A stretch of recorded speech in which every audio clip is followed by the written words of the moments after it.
Halo semuanya, kembali lagi di channel Zuales Prasetyo. Jadi di kesempatan kali ini saya akan mereview Honda Beat Deluxe terbaru 2024 tipe non-keyless warna silver.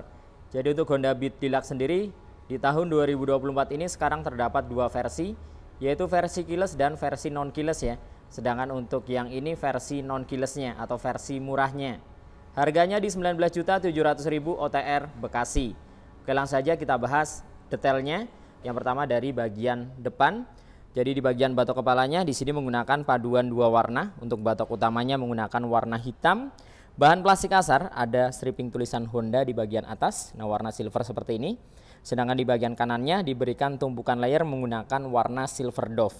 Jadi untuk warna silvernya mengalami perubahan jika dibandingkan dengan versi yang sebelumnya. Untuk yang versi sebelumnya warna silvernya ada efek-efek glossy. Nah, sedangkan untuk yang terbaru ini benar-benar full dove ya. Jadi mirip dengan yang digunakan di PCX 160. Nah, seperti ini silvernya. Kemudian di bagian handle rem kanan kiri dicat menggunakan warna chrome. Kemudian tidak lupa terdapat tuas pengunci rem di bagian handle rem sisi sebelah kirinya. Nah, lanjut ke bagian bodi depan. Untuk dasinya juga full hitam. Nah, dove seperti ini. Bahan plastik kasar menjadi satu dengan dudukan plat nomornya. Jadi untuk dudukan plat nomor masih menggunakan bahan plastik ya. Untuk bagian kanan kiri hingga ke bagian bawah di sini full silver dove, polos, sama sekali tidak ada balutan stripping. Nah, seperti ini detail dari warna silvernya, terkesan lebih elegan menurut saya jika dibandingkan dengan generasi yang sebelumnya. Kemudian di bagian ujung atas kanan kiri desainnya runcing atau lancip. Untuk bagian pencahayaan headlampnya berubah total. Nah, LED ya, dengan desain melengkung di bagian atas, sedangkan di bagian bawahnya desainnya datar. Ada desain lancip di bagian kanan kiri, kemudian kanan kiri atasnya juga desainnya runcing seperti ini. Nah, tampilan juga jadi lebih sipit ya jika dibandingkan dengan generasi yang sebelumnya. Kemudian di bagian sennya, untuk sennya posisinya masih sama, ada di bagian ujung atas kanan kiri. Tapi untuk yang versi terbaru ini sudah tidak terlalu naik ke atas, melainkan lebih turun desainnya. Dan ada tambahan reflektor ke depan, runcing. Nah, seperti ini. Nah, ada aksen warna chrome ya di bagian dalamnya. Jadi terkesan garang dan agresif. Nah, full dari bagian depannya seperti ini. Kemudian untuk bagian sampingnya atau bagian sayapnya, di sini tampilannya sekarang lebih lebar, mirip dengan Honda Vario 125. Polos, hanya ada stripping tulisan Honda menggunakan warna silver juga. Jadi hampir samar ya untuk strippingnya. Nah, seperti ini. Kemudian sisanya di bagian area belakang, tengah hingga ke bagian undercool, dek depannya, dek bawahnya ke belakang sana. Full plastik kasar semua warna hitam. Nah, lanjut ke bagian kaki-kaki depan. Untuk fendernya sekarang tampilannya lebih lebar, namun tidak terlalu tajam ya, lakukan di bagian kanan kirinya. Nah, lebih landai seperti ini. Di sini dicat juga menggunakan warna silver, polos, tidak ada balutan stripping. Suspensi depan teleskopik, tabung shocknya dicat menggunakan warna hitam. Pengereman sudah disc brake tentunya, disknya non-wave. Kaliper Nissin 1 piston dicat menggunakan warna hitam dan sudah dibekali dengan CBS atau Kombi Brake System ya. Kemudian untuk tampilan daripada velgnya tidak ada perubahan jika dibandingkan dengan generasi yang sebelumnya. Desainnya masih sama ya. Membentuk huruf V, warnanya juga sama full hitam. Untuk ban depan menggunakan ukuran 80/90 ring 14 sudah tubeless merek Federal. Nah, kurang lebih tampilannya seperti ini full dari bagian kaki-kaki depan hingga ke bagian bodi depannya. Tampilannya jadi lebih keren ya. Nah, sekarang kita ke bagian kokpit. Jadi di bagian speedometer konsepnya masih sama dengan generasi yang sebelumnya. Jadi paduan antara analog dengan digital. Jadi untuk kecepatannya menggunakan analog, sedangkan di bagian tengah ada digital ya. Jadi terdapat indikator bahan bakar dan odo di digitalnya. Kemudian di bagian atas ada indikator yang lain seperti lampu jarak jauh, engine check ada di atas ini ya. Kemudian ada ECO di bagian ujung atas. Nah, frame-nya di sini menggunakan warna silver. Jadi mengikuti warna di bagian layar depannya. Nah, jadi di layar depannya ditarik ke belakang, full silver dove, ada logo Honda 3D di bagian tengahnya. Sisanya di bagian batok belakang full plastik kasar hitam ya. Nah, seperti ini. Dove, kemudian ada motif ala-ala karbon di bagian kanan dan kirinya. Nah, tombol-tombol di bagian stang di sisi sebelah kiri ada lampu jarak jauh, jarak dekat ada klakson dan sein. Sedangkan di sebelah kanan hanya ada starter, kemudian ada ISS. Nah, belum ada hazard ya. Kemudian di bagian hand grip tampilan masih sama, hanya berubah di bagian jalunya tampilannya lebih simpel jika dibandingkan dengan generasi yang sebelumnya.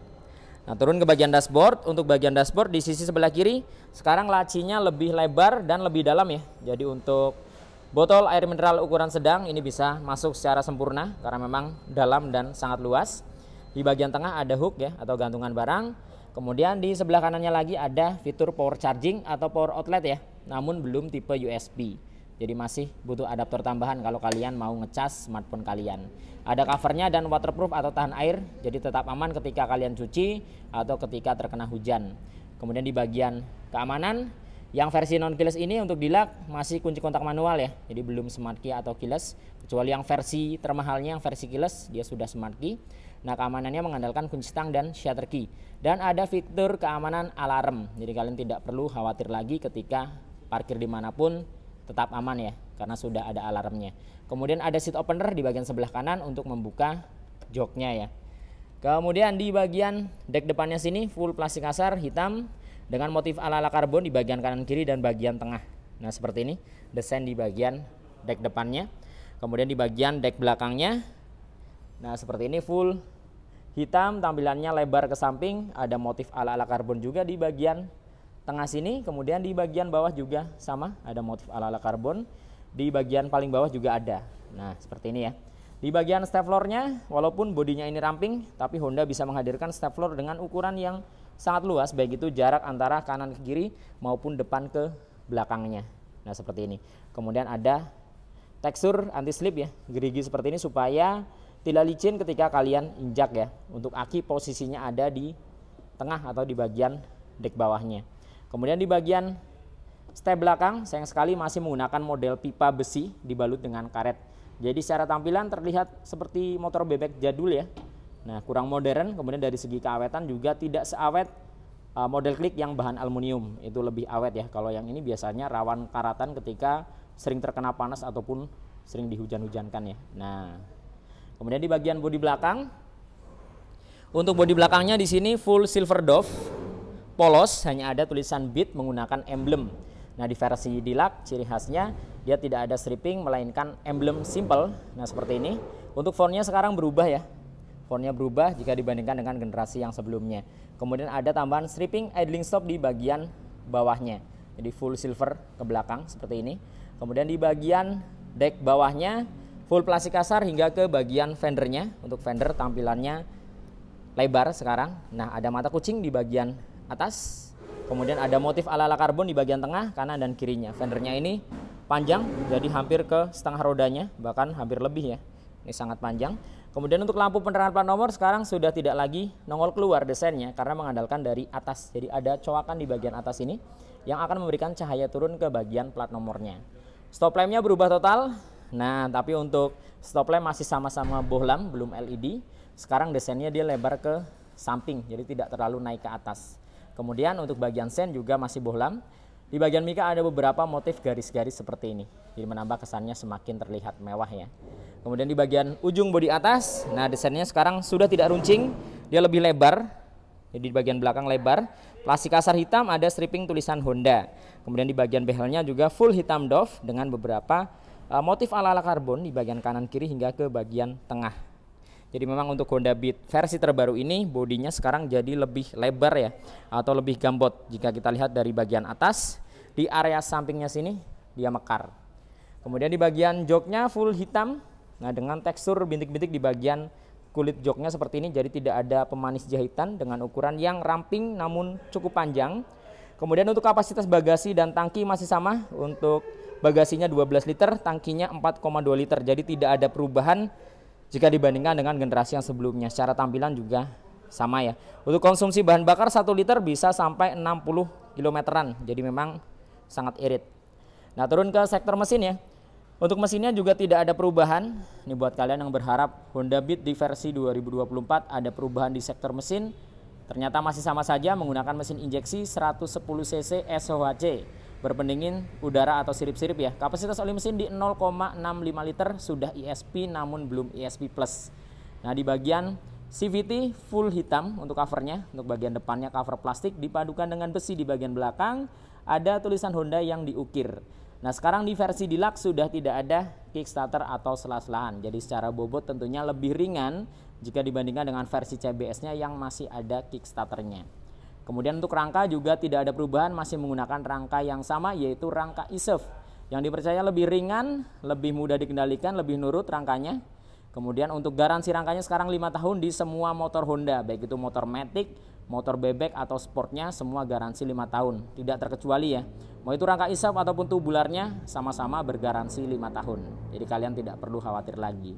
Kemudian di bagian filter udaranya, boxnya full hitam seperti ini, hanya ada emblem ESP. Nah seperti ini ya, timbul. Kemudian di bagian kaki-kaki belakang, suspensinya masih sama single shock, belum tersedia adjuster, tidak ada tabung juga, jadi standar dengan tampilan full hitam.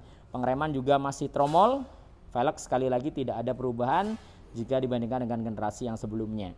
Ban belakang menggunakan ukuran 90/90, ringnya 14, sudah tubeless, merek Federal. Nah, sekarang kita beralih ke sisi sebelah kanan, tampilan dari cover kipasnya seperti ini. Untuk cover kipasnya, desainnya bulat full plastik kasar dengan beberapa kisi-kisi di bagian tengahnya. Nah, warna hitam seperti ini. Untuk kisi-kisinya, dia desainnya seperti sarang lebah. Kemudian knalpotnya juga masih sama karena basis mesin masih sama. Full hitam dengan desain yang naik ke atas, dibalut dengan cover muffler. Nah, bahannya plastik, ada motif ala-ala karbon di bagian tengah. Kemudian untuk area kolongnya di sini tidak ada hager ya. Nah, jadi kosong, hanya ada karet penahan lumpur di bagian depannya untuk melindungi throttle bodinya tentunya dari cipratan air ataupun lumpur ketika hujan. Nah, kurang lebih tampilan fullnya seperti ini dari bagian belakang sisi sebelah kanannya. Untuk Honda Beat Deluxe 2024 versi non keyless, ini full dari bagian belakang. Kemudian dari bagian samping sisi sebelah kiri fullnya seperti ini.